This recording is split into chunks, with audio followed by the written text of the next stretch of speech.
शुक्लां ब्रह्म विचारसार परमाद्यां जगद्व्यापिनीं वीणा पुस्तकधारिणीं अभयदां जाड्यान्धकारापहां हस्ते स्फाटिकमालिकां विदधतीं पद्मासने संस्थितां वन्दे तां परमेश्वरीं भगवतीं बुद्धिप्रदां शारदां। श्री महागणाधिपतये नमः। श्री महासरस्वत्यै नमः। శ్రీ గురుభ్యో నమః.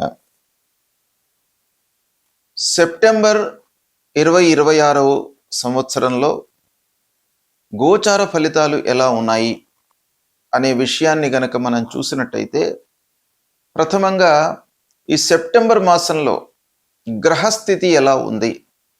ఈ గ్రహస్థితి అనుకూలంగానే 12 రాసుల వారికి ఫలితాలు ఉంటాయి కనుక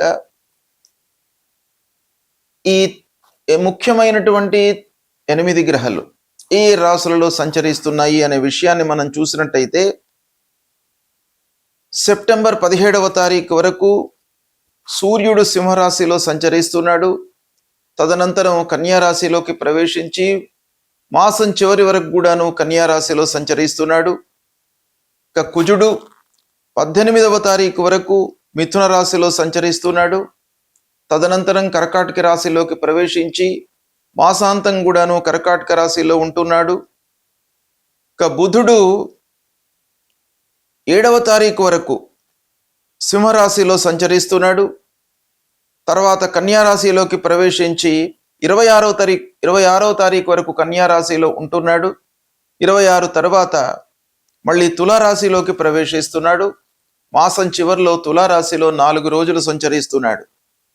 ఇక గురు భగవానుడు 2 జూన్ నుండి కర్కాటక రాశిలోకి ప్రవేశించాడు గనక ఈ సెప్టెంబర్ మాసం లోపల కూడాను కర్కాటక రాశిలో సంచరిస్తున్నాడు.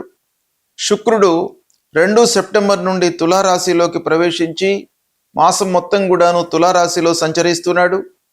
శనైశ్వరుడు మీనరాశిలో వక్రించి సంచరిస్తున్నాడు. రాహువు కుంభరాశిలో సంచరిస్తున్నాడు. కేతువు సింహరాశిలో సంచరిస్తున్నాడు. ఈ విధంగా సెప్టెంబర్ మాసంలో ఈ ముఖ్యమైనటువంటి గ్రహాలు ఈ రాశుల్లో సంచరిస్తున్నాయి. ఈ సంచారాన్ని దృష్టిలో పెట్టుకొని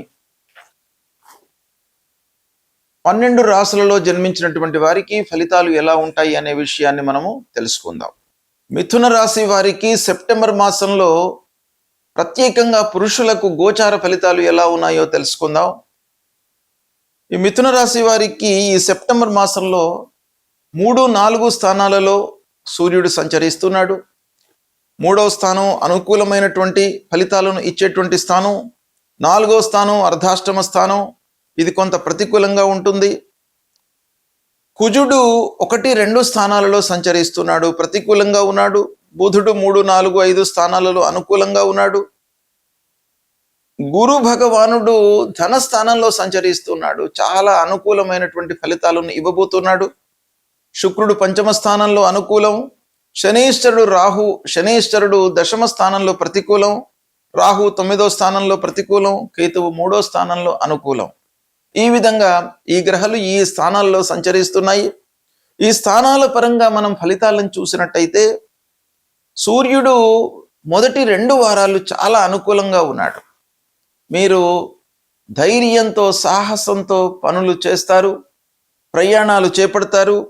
కొత్త కార్యక్రమాలకు అనుకూలమైనటువంటి సమయము, అందరి యొక్క సహాయ సహకారాలు అందుతాయి.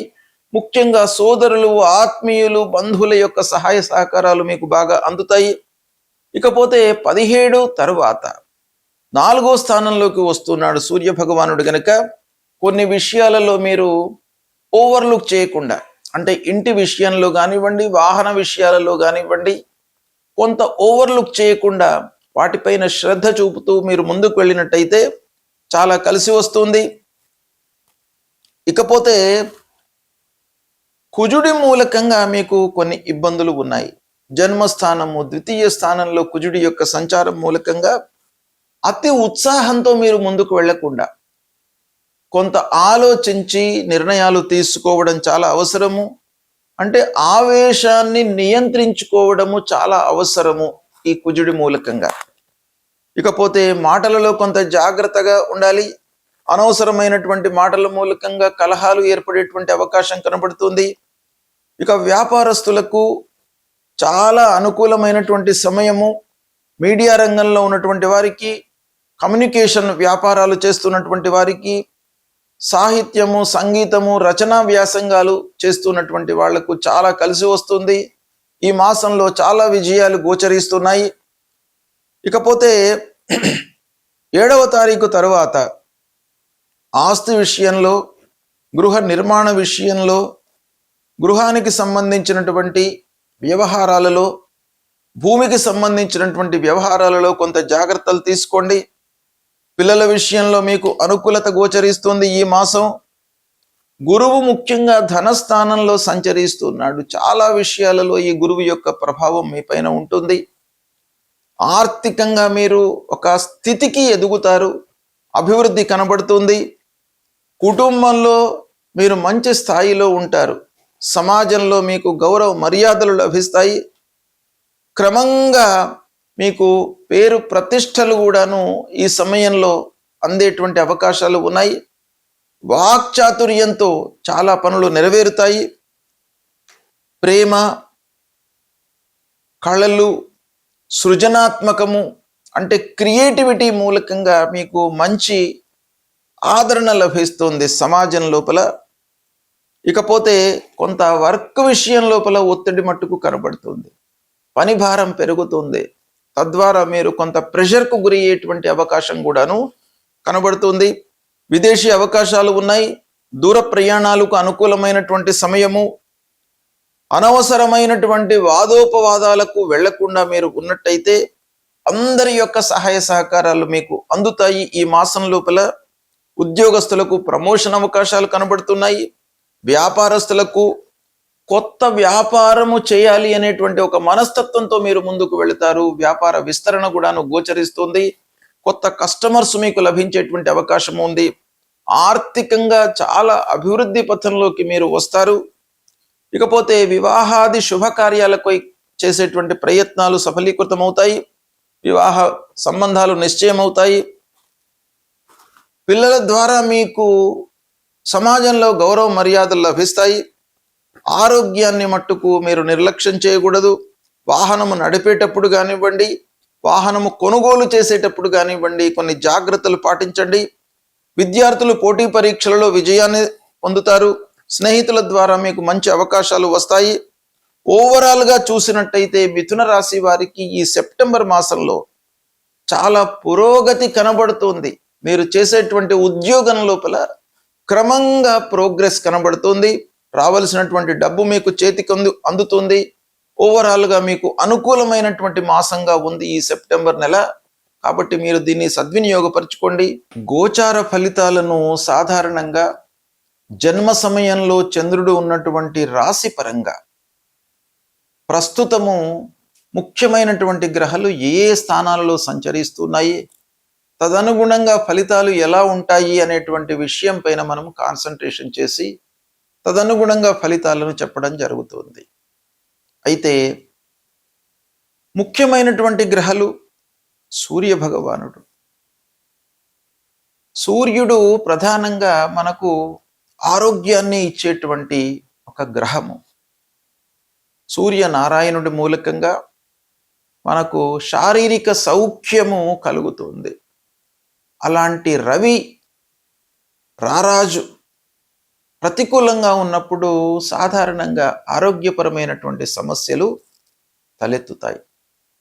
దాన్ని నివారించుకోవడానికి ఆ సూర్యుడి యొక్క అనుకూలత, అనుగ్రహము మనకు కావాలి.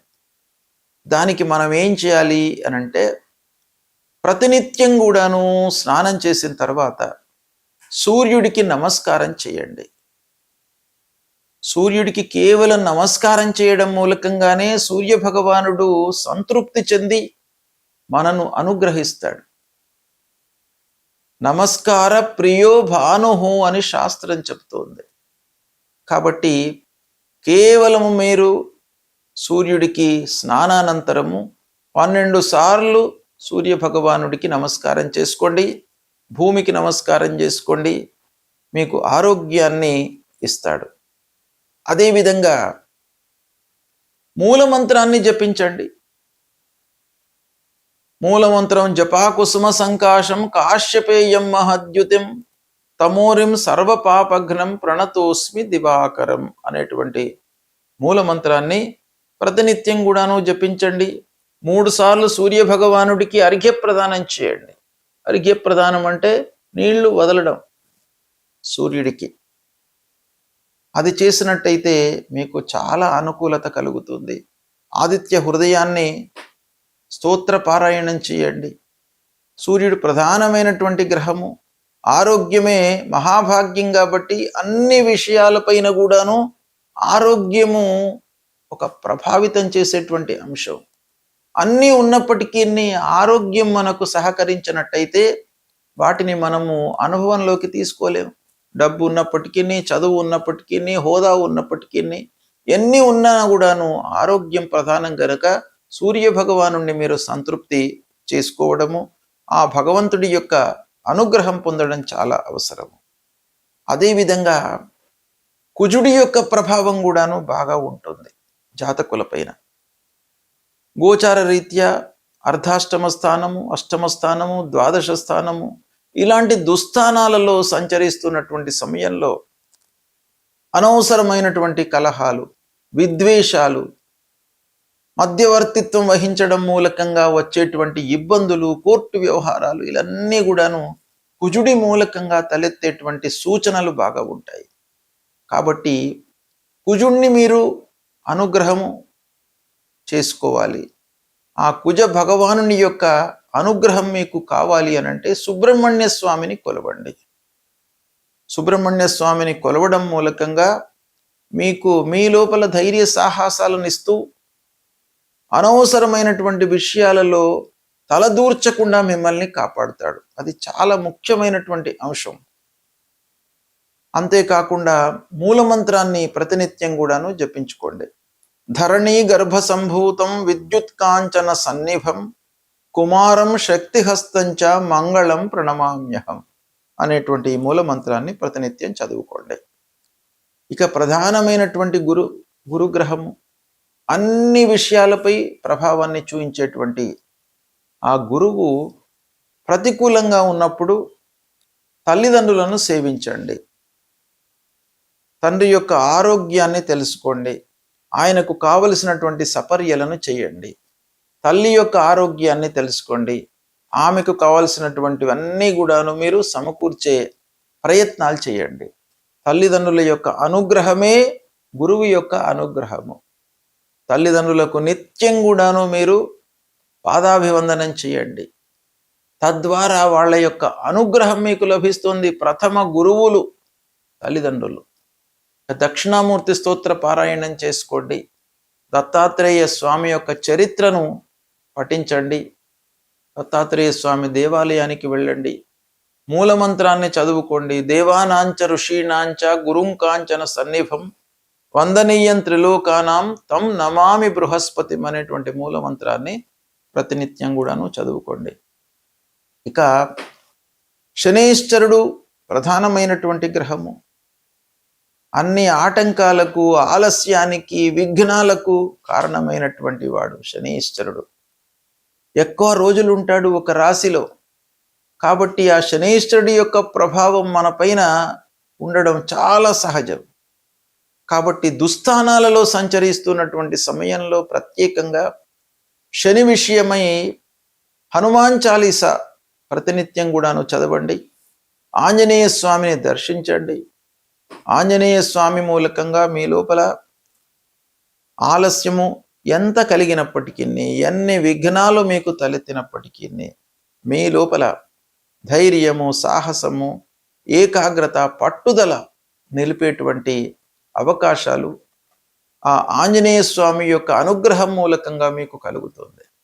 కాబట్టి ప్రతినిత్యం కూడాను ఆంజనేయ స్వామిని దర్శించుకోండి, అమ్మవారిని దర్శించుకోండి, గణపతిని స్మరించండి. ఇవి చేసినట్టయితే మీకు గ్రహాల మూలకంగా ఉద్భవించేటువంటి దుష్ఫలితాలు అన్నీ కూడాను దూరమవుతాయి. భగవంతుడి యొక్క అనుగ్రహము, తల్లిదండ్రుల యొక్క అనుగ్రహం మూలకంగా మీకు మంచి ఫలితాలు ఉంటాయి. ఇవి ఆచరించండి. శుభం.